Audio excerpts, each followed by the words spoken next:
Good morning student. Today I am going to start a new lesson 23 जिसका नाम है Australian geographical features. तो इस पर्टिकुलर लेसन में हम लोग क्या क्या पढ़ेंगे, ऑस्ट्रेलियन की लोकेशन, उसका कॉन्टिनेंटल एरिया कौन सा है, ठीक है, उसकी सरफेस स्ट्रक्चर कैसा है और क्लाइमेट कैसा है, वेजिटेशन और एनिमल्स की हम लोग बात करेंगे। तो चलिए शुरू करते हैं। तो सबसे पहले ये रहा हमारा पूरा वर्ल्ड, ठीक है, ये रहा हमारा प्यारा भारत, इंडिया। और यहाँ पर ये आप देखेंगे साउदर्न, सबसे साउदर्न एरिया में आपको ऑस्ट्रेलिया देखने को मिलेगा, ठीक है। तो ये सबसे साउदर्न एरिया में है ऑस्ट्रेलिया, ठीक है। और इसके बिल्कुल मिड से ट्रॉपिक ऑफ कैप्रिकॉर्न बिल्कुल पास होती है, जो इसको दो बराबर बराबर भागों में बांटती है, ठीक है ना।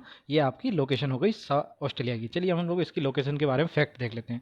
तो Australian lies in the entirely in south hemisphere. Southern hemisphere में जो आप देखेंगे सबसे वाला जो इधर साउदर्न हेमीस्फीयर में ये लाई करता है, स्मॉलेस्ट कॉन्टिनेंट है वर्ल्ड का, ठीक है। ऊपर आपको इंडियन ओशियन देखने को मिलेगा, यहाँ पर आपको पैसिफिक ओशियन देखने को मिलेगा। देखो यहाँ पे ये आपको पैसिफिक ओशियन देखने को मिल रहा है और यहाँ पे इंडियन ओशियन ऊपर आपको देखने को मिलेगा, ठीक है। अब फिर हम देखते हैं together be New Zealand and Tasmania adjoint island geographically from Australia called Oceania continent. The mainland form of continent situated between the 10th south 39 south latitude and 113 east and 153 east longitude, ठीक है। तो longitude बेटा ऐसे में ये वाली position होती है, लेटीट्यूड आपकी ये वाली पोजीशन होती है, ठीक है ना। तो यहाँ पर आपका 10 39 113 और 153 इस टाइप का ये लोकेशन है पूरा उसका, ठीक है। द ट्रॉपिक ऑफ कैप्रिकॉर्न मैंने आपको अभी शो किया था, ये ट्रॉपिक ऑफ कैप्रिकॉर्न है जो बिल्कुल बीच से निकलती है, ठीक है। तो यहाँ पे आप देखेंगे ये ट्रॉपिक ऑफ जो ट्रॉपिक ऑफ कैप्रिकॉर्न इसको दो भागों में बराबर बराबर भागों में बांटेगी, ठीक है। और इसमें ये आपको छोटा सा दिख रहा है, ये आपका ये वाला ये जो पार्ट है, ये वाला इसका पर्टिकुलर पार्ट है तस्मानिया का, ठीक है। और इसके जो साइड में एक छोटा सा दिख रहा है, ये आपका न्यूजीलैंड का पार्ट है, ठीक है। ये दोनों भी ऑस्ट्रेलिया के अंदर आते हैं, ठीक है। तो इसका टोटल एरिया कितना है, टोटल एरिया है इसका, हम बात करें नॉर्थ टू साउथ में 3200 किलोमीटर और ईस्ट टू वेस्ट में ये 3900 किलोमीटर है, ठीक है। 3900 किलोमीटर है, ठीक है। तो इस तरीके से ये पूरा सिचुएटेड है। अब इसके बाद देखते हैं तस्मानिया सी और न्यूजीलैंड जो है इसी का पार्ट है, अभी मैंने आपको मैप में दिखाया था। इसके बाद यहाँ पे देखो तो न्यू न्यू आइसलैंड है, ठीक है। बे ऑफ कारपेटेरिया है, तैमूर आइसलैंड है, एंड आराफारा सीज है, and south west east Indian ocean and south east lies in the Tasmania island, ठीक है। New Zealand and Fiji island in the east, जो east में आपको ये न्यूजीलैंड फिजी देखने को मिलेंगे, ये पूरा सिचुएशन है उसका। The main countries of that continent, कौन कौन सी मेन कंट्री है इसकी, Australia, New Zealand, Papua New Guinea और Fiji. Australia is the only country in the world that cover the entire continent. It also known as island continent, ठीक है। तो इसको क्या बोलते हैं, आइलैंड कॉन्टिनेंट भी बोलते हैं। तो टोटल एरिया कितना है इसका एरिया है 76,86,850 स्क्वायर किलोमीटर का, ठीक है।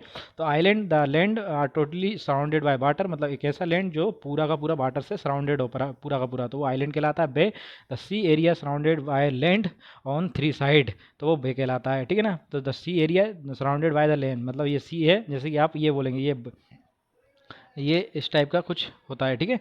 जैसे आप यहाँ पर देखें ये इस टाइप का, ये आपको दिख रहा है, ये इस टाइप का एरिया, इस टाइप का एरिया, ये इस टाइप का, तो एरेबियन बोलते हैं, बे ऑफ बंगाल बोलते हैं इसको, ठीक है। तो इस टाइप का एरिया क्या कहलाता है, बे कहलाता है, ठीक है।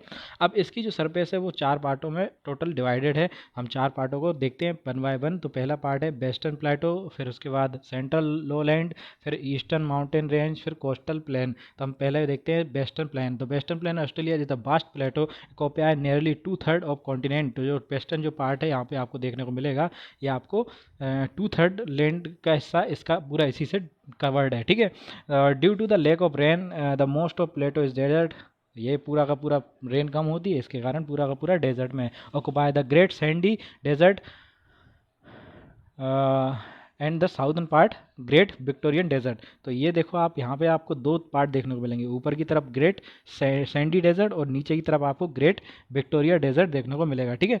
तो ऐसे ये पूरा का पूरा डिवाइडेड है। फिर by the great Victoria desert the area of made of old rock, तो पुरानी रॉक से बना हुआ है, plateau in the rich of mineral deposit gold mine, and यहाँ पे आपको 2 गोल्ड माइन देखने को मिलेंगी, कौन कौन सी, ये एक आपको बोलेगा कालगुरली और दूसरी बोलेंगे आप कुलगर्डीज, कुल गर्डी। ठीक है, तो एक ये दोनों आपको माइन यहाँ पे देखने को मिलेंगी। ठीक है, अगर हम देखें तो ये इधर इस वाले पार्ट में, इस वाले रीजन में, पर्टिकुलर इस रीजन में ये दोनों आपको माइन देखने को मिल जाएंगी। ठीक है, अब इसके बाद आते हैं सेंट्रल लो लैंड्स। तो in between the western Plato and eastern Plato, western और ईस्टर्न प्लाटो के बीच में, मतलब ये वाला एरिया, ये आपका वेस्टर्न हो गया, ये हो गया ईस्टर्न, इस वाले पार्ट की बात कर रहे हैं। ठीक है, तो सेंट्रल लोलैंड है ये। ठीक है, तो यहाँ पर आप लोग देखें तो ये it extend from the bay of Carpentaria in the north across the continent south source of Australia, many of rivers fall in the lowland. बहुत सारी रिवर्स होती हैं इसमें। बिगेस्ट लेक है इसमें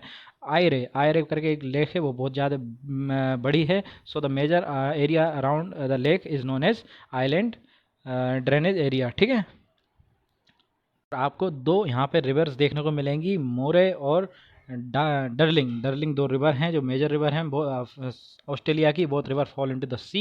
the south east region Australia continent lies in the artesian basin in the area of water obtained from the artesian well which help in the cattle rearing. तो ये इसका जो केटल रेयरिंग के लिए बहुत ज़्यादा यूज़फुल हो जाता है। तो हम लोगों ने बात की अभी तक क्या क्या है, जो एरे लेक है, मोरे और डर्लिंग रिवर्स हैं, ये सेंट्रल लोलैंड में पाई जाती हैं। अब इसके बाद आता है थर्ड जो होता है ईस्टर्न माउंटेन रेंज। इसको हम लोग नेक्स्ट लेक्चर में कवर करेंगे।